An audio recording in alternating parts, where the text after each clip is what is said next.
Assalamualaikum warahmatullahi wabarakatuh. Rabbi zidni ilman nafi'a warzuqni fahma wasi'ah birahmatika ya arhamar rahimin. Wassalatu wassalamu ala rasulillah sayyidina maulana Muhammadin wa ala alihi wa sahbihi ajma'in, amma ba'd. Alhamdulillah, hari ini kita bisa melanjutkan pengajian kitab Ihya Ulumuddin karya Al-Imam Al-Ghazali. Sebelumnya kita tawassulan dulu ila hadrati Nabi Mustafa Muhammad sallallahu alaihi wasallam wa ila hadrati musannif hadzal kitab Al-Imam Al-Ghazali wa asatidatina wa ustadatina. Al-Fatihah. A'udzu billahi minasyaitonir rajim. Bismillahirrahmanirrahim. Alhamdulillahi rabbil alamin arrahmanir rahim maliki yaumiddin. Iyyaka na'budu wa iyyaka nasta'in. Shiratal mustaqim shiratal ladzina an'amta 'alaihim ghairil maghdubi 'alaihim waladdallin. Amin. Pertemuan sebelumnya kita bahas bahwa alasan kenapa ilmu nujum itu dilarang. Jadi yang pertama kemarin annahu mudirun li aktsaril khalqi, bahwa ilmu nujum itu banyak memberikan madharat, keburukan kepada banyak makhluk. Maka hari ini kita lanjutkan yang nomor 2. Bagi yang bawa kitab maka bisa dibuka halaman 39 paragraf pertama dari bawah, atau kalau dari atas ada 1, 2, 3 paragraf ketiga. Bismillahirrahmanirrahim. Wasaniha utawi kang nomor loro. Jadi ini sebab yang kedua.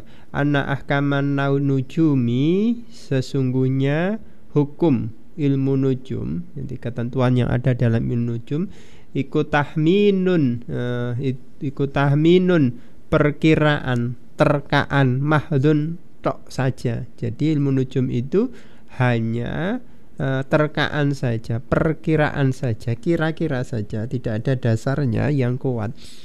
Laisa yudroku fi haqqi ahadil askhasi, laisa ora ono yudroku diketahui fi hakil ahadil askhasi ing dalem hae pira-pira wong. Dadi la yakinan ora mergo yakin, waladonan ora sangkaan. Sebab kedua kenapa ilmu nujum itu dilarang yang kedua adalah karena ia merupakan tahmin, yaitu terkaan, tebakan saja yang tidak bisa diketahui secara pasti dengan yakin atau dengan don. Don itu prasangka yang kuat, jadi tidak bisa, tetapi dia hanya berdasar dengan terkaan, menebak saja. Itu ilmu nujum, itu ramal. Makanya orang kalau ditanya, kalau Anda diramal orang lalu ditanya, tuh kenapa kok bisa begitu? Ya, maka jawabannya adalah rata-rata, yo enggak tahu ya, pokoknya saya dapatnya bayangannya begitu, atau saya dapat isyarahnya begitu. Nah, ini namanya terkaan. Maka itu kenapa? Ya, jadi dia tidak berdasar keyakinan, dan jangankan keyakinan don saja dia tidak berdasar itu, hanya terkaan saja. Fal hukmu mongko hukum bihi kelawan nujum, ilmu nujum iku hukmun, hukum bijahlin kelawan kebodohan. Jadi hukum penetapan tentang ramalan, tentang nujum itu tidak lain hanyalah bijahlin, yaitu berdasar kepada ketidaktahuan. Nah, maka tidak usah heran kalau Anda jumpai bahwa peramal-peramal itu ternyata bukan orang yang berpendidikan tinggi, atau bukan orang yang belajar ilmu agama yang sejak kecil sampai besar dan seterusnya. Maka tidak usah heran, loh kok bisa nebak ya? Bisa, siapa saja bisa nebak, karena dasarnya adalah bijahlin, ketidaktahuan. Jadi tiba-tiba terus nebak gitu aja. Ya memang tidak perlu dipelajari, ya tidak perlu. Siapa saja bisa nebak itu. Kenapa orang-orang yang berpendidikan tinggi, belajar ilmu agama sejak kecil lalu sampai dewasa dia berpegang teguh pada ilmu agamanya, lalu tidak melakukan penebakan itu? Ya memang dia tidak berdasar pada jahlin, tapi berdasar pengetahuan, maka menghindari hal-hal yang namanya tahmin itu tadi. Fayakunu mongko ana apa dzammuhu, tercelai ilmu nujum ala hadza ing atase sebab iki, min haitsu innahu jahlun, saking arahe sak temene ilmu nujum iku jahlun ketidaktahuan, kebodohan. La min haitsu innahu ilmun, bukan dari segi bahwa ia adalah sebuah ilmu. Ya.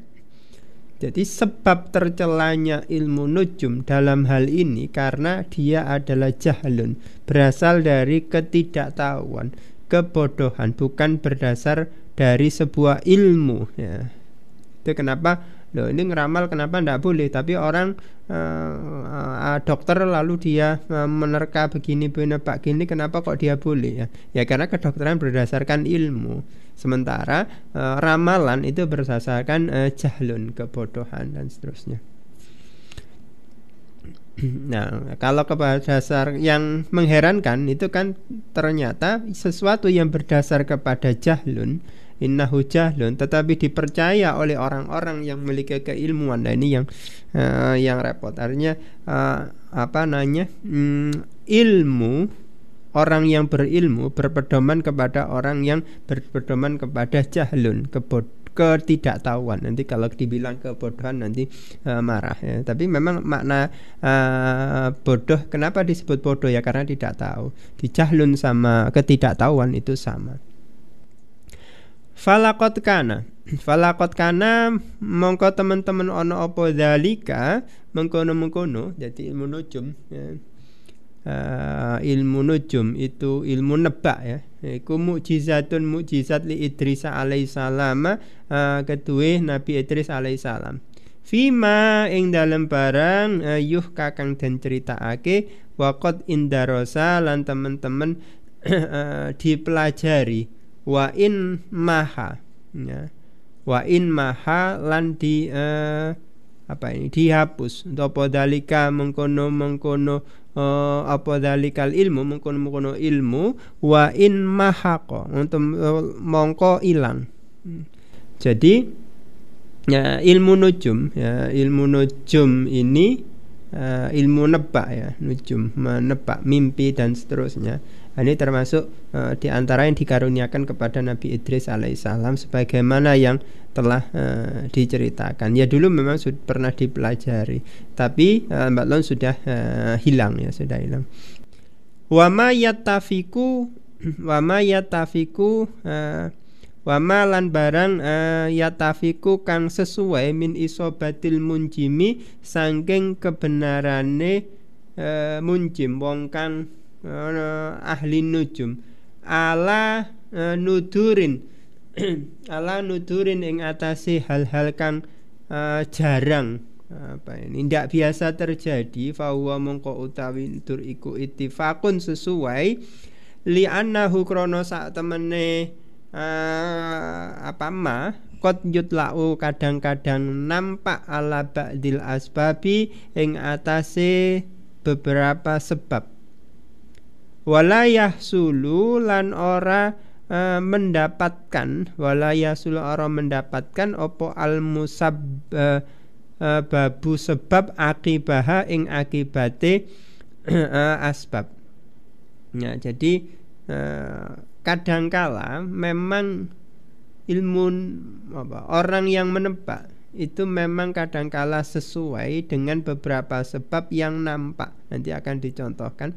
Tetapi juga kadangkala bahwa ia tidak walayahsul dan tidak bisa mendapatkan al-musabbiba zat yang menjadikan sebab itu akibah sebagai akibatnya, illa ba'da syurutin kasiratin, kecuali setelah beberapa syarat kasiratin yang banyak.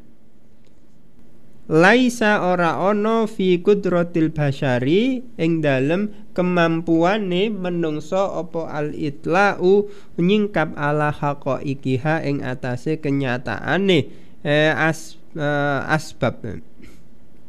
Jadi orang yang menerka itu kenapa dia bisa menerka begitu, kadangkala terkaan itu sesuai dengan adanya sebab.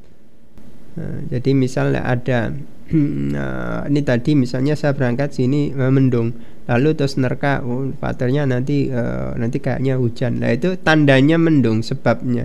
Nah, akibatnya nanti turun hujan, tapi tidak sampai menemukan bahwa kenapa kok bisa yang menjadikan sekarang mendung itu siapa? Itu tidak sampai kepada musabibnya ya. Yang menjadikan sebab itu tidak sampai diterka sampai ke sana. Nah, lah manusia kadangkala manusia tidak ada kemampuan untuk menemukan itu, untuk kenyataannya bahwa nanti betul-betul hujan atau tidak itu tidak ada yang tahu ya, tidak ada yang tahu, karena tidak ada kemampuan dari manusia itu.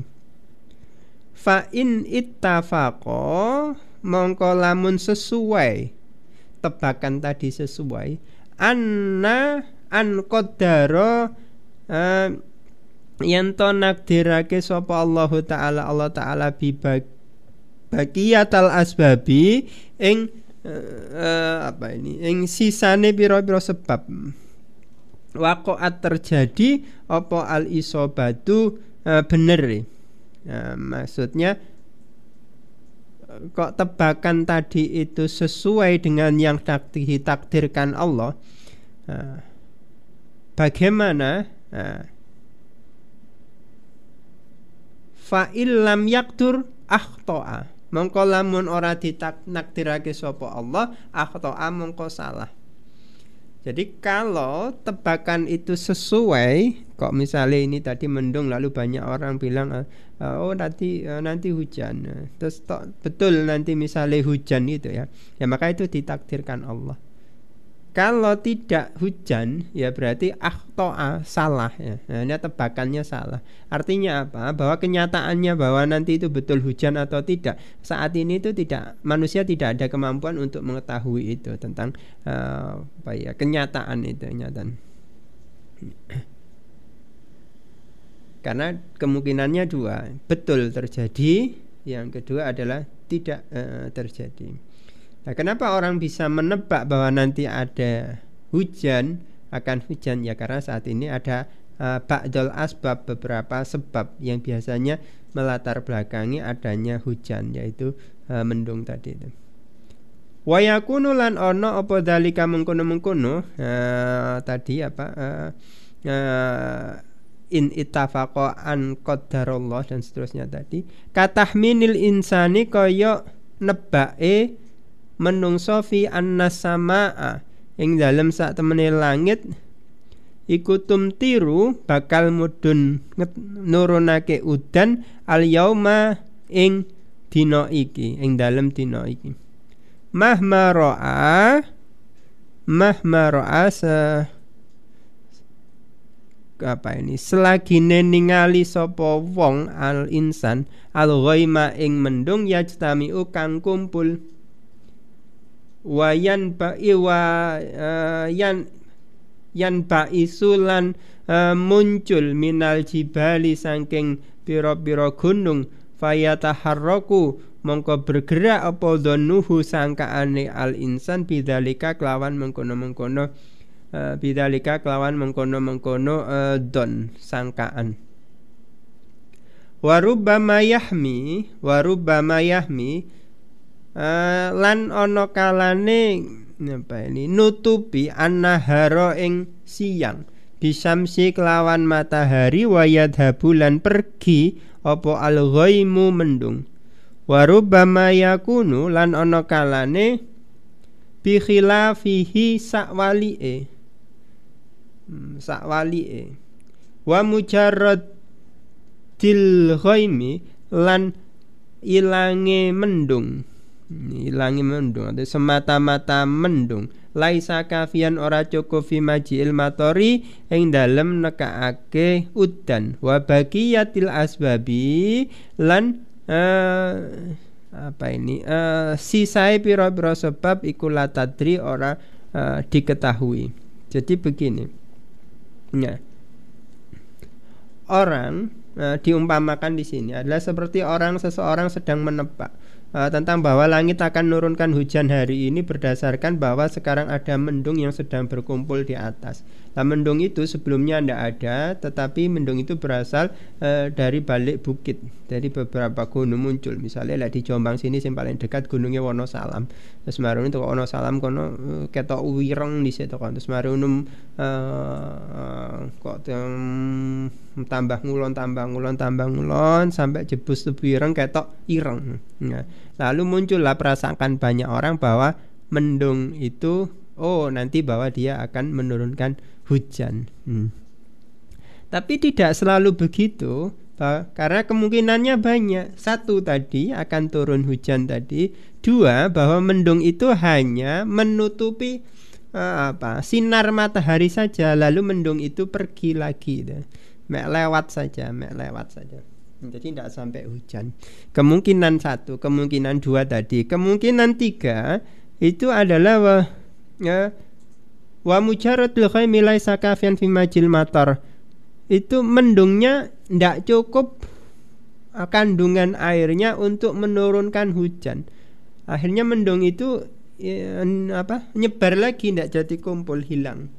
Nah ini tapi orang meskipun kemungkinannya banyak tadi, tapi mayoritas orang akhirnya menganggap nanti langitnya akan turun hujan. Nah ini akhirnya ke satu sebab. Padahal sebab itu banyak. Adanya sebab itu bisa melahirkan banyak akibat. Seperti tadi mendung yang berkumpul berasal dari balik bukit, lalu tertiup angin sampai ke daerah kita, lalu kita nyangka akan turun hujan. Kenapa bisa ke situ ya? Padahal kemungkinannya bisa jadi hanya mendungnya lewat saja, terus nanti pergi lagi, terus cerah lagi. Atau bisa jadi dia hanya menutupi sinar matahari saja, tidak sampai turun. Tapi kenapa kok berkesimpulannya ke situ? Nah, nujum itu juga begitu. Ilmu menebak, ngeramal, termasuk ngeramal mimpi. Itu juga begitu ya. Itu sebab, itu taruhlah itu jadi sebab. Lah maka akibatnya ini kan banyak, 1, 2, 3, 4, 5 misalnya. Tapi kenapa kok disebut hanya satu itu saja ya? Nah, kemungkinan lain ini tidak disebutkan ya. Sehingga orang yakin kepada itu saja sebab itu, maka nanti akan mendatangkan akibat ini. Lah ini yang tidak boleh di dalam ilmu nujum itu. Misalnya ada orang mimpi misalnya mimpi dicokot tulo itu ya, dicokot tulo, kate oleh jodoh. Ya kok sing nyokot enek loro apa telu apa papat.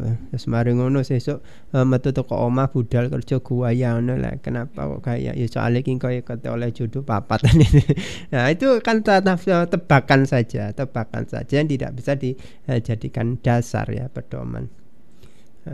Ternyata besoknya ngimpi lagi ya. Beda lagi jadi mimpinya. Terus ditebak lagi. Lah repotnya pas tidur terus nggak mimpi. Akhirnya terus besoknya bingung itu mau ngapain. Ternyata semalamnya nggak mimpi. Ya maka tidak perlu dijadikan pedoman. Karena itu sebagian dari sebab dan akibatnya itu banyak. Nah siapa yang menetapkan itu? Allah ya. Nah kemarin sudah dibahas bahwa mayoritas orang tidak sampai kepada siapa pembuat sebab itu, tetapi hanya sampai kepada sebab itu saja, tidak lebih dari itu. Jadi sebab ini maka akibatnya ini. Ini contoh lagi diumpamakan. Nah, kenapa mendung itu kok akhirnya tidak jadi hujan? Laisa kafian fi majil mator. Lalu tidak jadi turun hujan karena tidak cukup kandungan airnya untuk menurunkan hujan. Kenapa hujan yang dipakai contoh ya? Karena ini yang paling umum, paling biasa terjadi. Bahwa di masyarakat kita memang banyak terkaan-terkaan begitu, banyak terkaan-terkaan, banyak tebak-tebak seperti itu ya.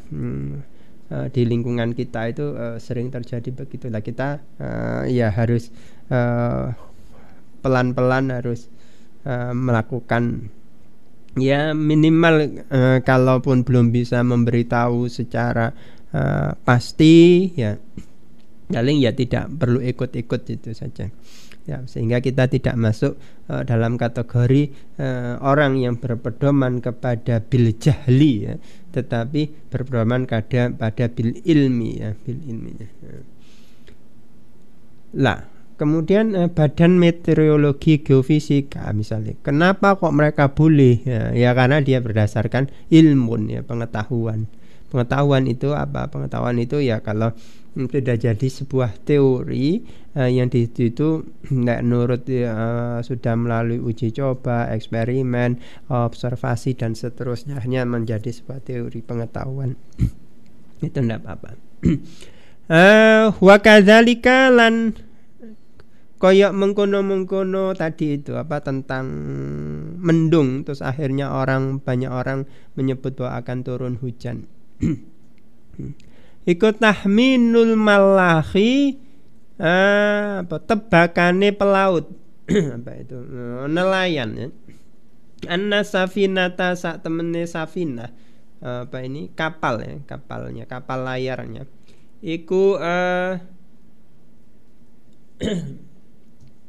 taslamu bakal selamat iktimadan kelawan berpegangan alama ing atase barang alafakan nyusunhu ing maminal adati saking kebiasaan firyahi saking angin, ya, mata angin. Watil karyah, jadi zaman dulu, ya, seorang pelaut, ya, nelayan yang cari ikan itu meyakini bahwa kapalnya akan selamat kalau anginnya misalnya tidak terlalu banter, tidak terlalu kencang, atau nanti anginnya mengarah ke arah arah mata angin kemana, utara, selatan atau mana, maka nanti akan selamat. Tapi kalau nanti anginnya kencang atau mengarah ke arah sana misalnya, maka nanti perahunya tidak selamat. Nah, ini berkorban pada itu malah. Watil karyahi asbabun khofiyatun. Watil karyahi lan iku tetep kedue mengkono-mengkono angin, asbabun utawi sebab khofiyatun kang samar tersembunyi, huwa layut lau alaiha. Jadi kadangkala itu tidak nampak, ya, pada sebab itu. Fatarotan yusibu, kadangkala fatarotan satu waktu yusibu benar fitahminihi dalam tebakan si malah tadi, si nelayan. Watarotan dan kadangkala yukhti, kadangkala salah. Jadi ada nelayan dulu berpedoman pada arah angin. Kalau arah angin ke sana, maka nanti kapal kita selamat. Kalau arah angin ke sana, maka kita jangan berangkat, nanti tidak selamat. Nah, kadangkala itu bisa benar, kadangkala itu bisa salah. Nah, mayoritas orang itu hanya berpedoman kepada satu tadi itu, kepada sebabnya angin ke sana, makanya nanti jadi nggak selamat. Padahal harusnya kalau orangnya itu alim rosih, itu tidak berhenti di situ, tapi sampai kepada siapa yang menciptakan angin itu menjadi arahnya ke sana. Kalaupun terjadi bahaya, siapa yang menjadikan bahaya itu? Kalaupun yang terjadi adalah selamat, siapa yang menjadikan selamat itu? Ya, seperti kemarin ada cerita beberapa waktu saya takziah ke satu orang, lalu orang itu sakit, keluarganya cerita itu kalau tidak mau dibawa ke rumah sakit, ya, karena takut diindikasi apa itu namanya COVID, ya. Orangnya meninggal. Takziah ke tempat kedua, ya, besok harinya begitu lagi, saya sakit, orangnya ditawari ke rumah sakit, tidak mau. Khawatir nanti diindikasi apa namanya COVID, ya, hanya meninggal di rumah. Lalu kapan harinya, besok harinya lagi, dia ada Sabtu, Ahad, terus Seninnya saya takziah lagi ke orang yang sakit, lalu dibawa ke rumah sakit, dan meninggal di rumah sakit, pulang diindikasi memang COVID, ya. Maksudnya apa? yang tadi itu sakit dan tidak berobat ke rumah sakit karena takut diindikasi COVID, endingnya dia tetap meninggal. Orang yang tadi itu sakit dan dibawa ke rumah sakit dan wafat lalu dimakamkan dengan protokol COVID, dia juga meninggal. Maksudnya endingnya sama, itu endingnya sama. Yang perlu diyakini adalah bahwa kematian itu bisa datang tadi orang itu di rumah saja dengan keluarganya, dan yang satunya tadi kematian itu datang ketika dia sedang berobat di rumah sakit. Jadi endingnya, finishnya itu sama. Itu sebab rangkaiannya yang berbeda. Rangkaian ini yang berbeda. Nah, walihadal illati lan krono iki illat, alasan sebab yamna'u ngelarang al-qaul ucapan anin nujumi saking ilmu nujum aidan halih maneh. Jadi sebab yang kedua kenapa ilmu nujum itu dilarang adalah tahminun mahdun. Jadi dia hanya berupa terkaan saja. Jadi tidak ada dasar keilmuannya. Hanya nebak saja. Nah, keilmuan itu ya tentu keilmuan itu harus teruji dan seterusnya. Jadi kalau berdasar keilmuan nanti bisa mendekati don ya, tapi kalau tebakan saja ya, kayak kita misalnya saya tadi belum hadir sini, kemudian Mbak ini teman kira-kira nanti datang enggak ya, nebak, oh tadi sudah konfirmasi kalau datang, itu tebak saja, itu kan nggak tahu pasti saya datang sini apa enggak. Misalnya saya tadi di rumah terus keturun itu di rumah ibu saya terus keturun, nggak jadi ke sini kan enggak tahu. Nah, karena ini sudah datang ke sini ya berarti ada rangkaian nih. Sekarang sudah jadi, nggak tahu dari mana kalau datang, tadi sudah konfirmasi. Siapa yang bikin saya bisa datang ke sini, ya harus dilanjut, yaitu Allah. Siapa yang menggerakkan hati saya untuk WA, akhirnya ya insya Allah nanti bisa, mohon maju jam sekian misalnya. Nah kok bisa juga saya menggerakkan, ya Allah, maka harus diteruskan mikirnya itu ke sana. Jangan berdasar sama sebab saja ya. Nah, karena kalau hanya berdasar sama bab lalu akan meyakini oh ternyata terjadi begini soalnya dia itu ngelakoni ini dan itu. Padahal itu hanya rangkaian saja. Mungkin itu yang kita pelajari, yang kita ngaji di hari ini tentang kitab Ihya Ulumuddin ini. Mudah-mudahan bermanfaat, kurang lebihnya mohon maaf. Wallahul muwaffiq ila aqwamit thoriq. Wassalamualaikum warahmatullahi wabarakatuh.